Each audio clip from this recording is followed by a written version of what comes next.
नमस्कार good morning देखु ओडिशा रे एबे शीतर प्रकोप एते कि जहाँकि कुकुड़ा मरी जाइछन काली शीतर कुकुड़ा मरी जाय गोटे जीवदान जाइछि तेणु एठी मु कौन कहबी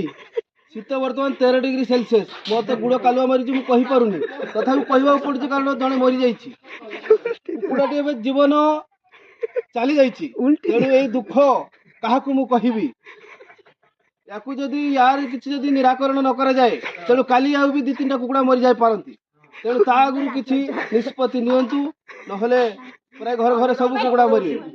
आज यही दुख अवसर रे समस्त आसी एठी जदि उपस्थित हेबे ताहले सब सत्कार हो परिवो नहले जाई परिवो नाही वर्तमान रास्ता अवरोध पाई बहुत लोक आसीबार अछि कारण शीत पाई किछि कुकुड़ा पाई किछि कल नाही जदि राजनीति रे किछि जितुच ताहले कुकुड़ा पाई कंबल बंटन करंतु नहले घर तयारी कर दियंतु गोरु पाई तमे गुहाळ देलो गोरु पाई गुहाळ देलो कुकुड़ा पाई पंजुरी दियो तेणु वर्तमान से पिलाटी जे रखिथिला से बंधुआस घर को जाइथिला आइला बेलକୁ से एते शीत मरीची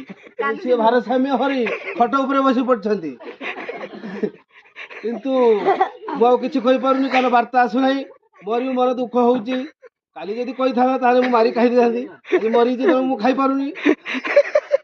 मु भी हसिया कथा नुहे मु कहूची रहूची धन्यवाद।